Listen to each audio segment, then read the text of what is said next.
I visited Kashi last month, Kashi in India, one of the holiest places on earth, like Mecca, like Jerusalem. So, when I was on the ghats of Kashi with my family on the boat, the person on the boat was telling stories and he was talking about the history of Kashi, about how it was a cursed land and it became blessed because of certain series of events in probably another world, and Lord Shiva was mentioned. Now, Lord Shiva is very often misunderstood to be the god, but Lord Shiva is the Adi Yogi, the first yogi, the man who discovered yoga and brought it to you and me today, world famous, thanks to the Saptarishis, people like Sadhguru, the great Paramahamsa Yogananda, Mahavatar Babaji, and Lahiri Mahashai, all great saints that have taught us what the great Adi Yogi taught his disciples. But my trip to Kashi was so beautiful, and I got the chance to post today after a very long time. And I'm very excited to be having coffee with you. I hope you're doing well. And I'd like to keep this heavy conversation as lively and enjoyable as possible in the course of the next 5 to 10 minutes. I would like to have a discussion with your projected thoughts about the afterlife and life after death. So, my understanding of many heavens and many hells brings down to the core idea that there is not just afterlife, but there is an end that is beyond heaven and beyond the heavens and hells that are perceived, and great archetypes. I watched a Carl Jung video earlier today about the psychology of dreams that Sigmund Freud had sort of put forth in his analysis of dreams.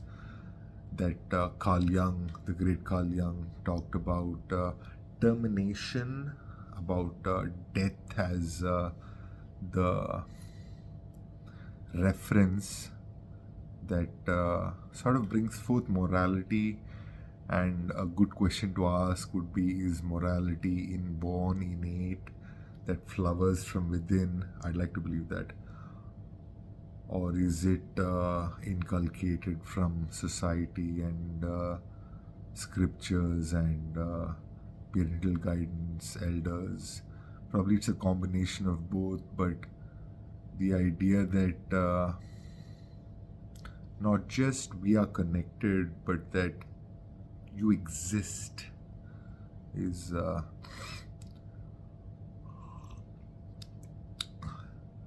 something to just be grateful for, yeah. And in some of the scriptures I read, specifically in the Devi Purana, earlier in the text of about 1,000 pages, translated into English, there is a section that talks about how the Lord Vishnu of a certain era was born, and he is in his cradle in the eternal ocean, and he hears a voice of the great god mother reminding him that this has happened many times before, that he is not alone. There are also references about how Brahma, Vishnu, Maheshwara were invited on to sort of an airplane that took them around different universes, where Lord Vishnu saw himself in action in another world, and how there are different layers of us now. When I mentioned that Lord Shiva is not the god as often perceived, there are layers to this, as from the Adi Yogi, there are layers of Lord Shiva that talk about different time.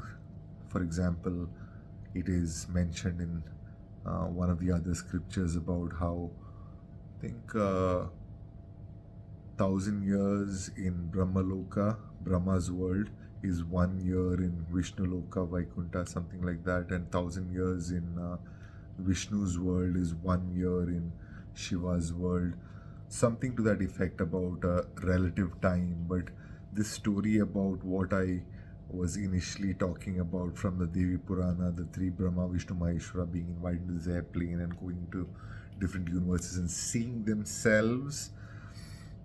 They end up in Manidvipa, a sort of a small island section that seems small, but when they entered that region, it was infinitely big. And there is a description of Manidvipa in the Devi Purana that talks about its different layers, concentric layers, and details that are meant to be kept secret. But I'm giving you the key. There is a book, Srimad Devi Bhagavatam, that is about 1,000 pages and available on Amazon, probably in your region. Then there are so many other books as well. The Holy Quran needs initiation to be read, and has some conflicting ideas with Hinduism, sadly. But I think the one God idea, which is core to modern monotheistic religion, is clear and together in my hope for not unified faith, but maybe just coexistence of different cultures and different faiths in a world where there is peace.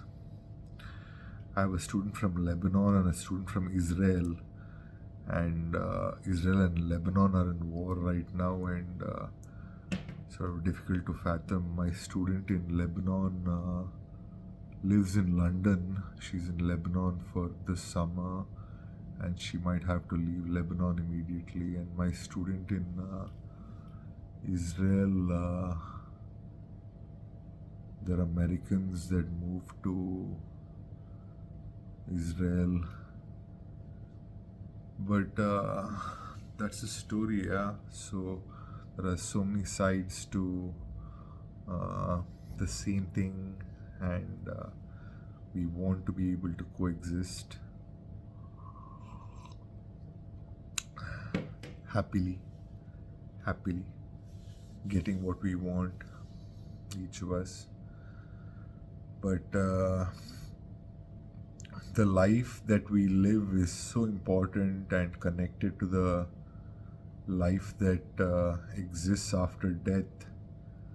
The intertwining layers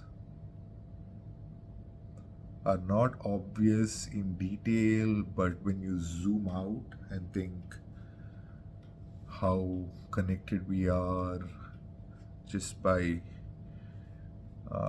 me sharing thoughts like this to you, and how you think of your parents, your grandparents, your lineage, what you want your life to be, what you want your impact to be on earth, what you believe influences you from outside earth.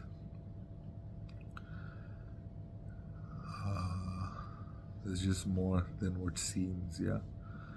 I think it was Carl Jung who said that only a ignorant person will deny how important abstract dreams are. We don't know what they exactly are, but there is so much more to learn. I exceeded my 10 minutes, but the idea that someone's presence or another person can bring out thoughts from you, for me, it's your possible thoughts that I'm reacting to by seeing myself on a camera as part of something bigger than who I am. But just the presence of someone, and we go further with words and all the experiences that you bring on the table, that I bring on the table, just by being myself, just by saying the truest version of myself expressed, I think is a good thing. I think things like that are what can lead to peace on earth. But humanity on Mars requires work. I don't think it can automatically happen. I know that there are many people working very hard to make progress happen. Like Elon Musk was saying, technology doesn't just improve by itself. There are leaders and workers and so many great people helping me get through this channel to you, and you being able to do so much in your everyday life that we take for granted.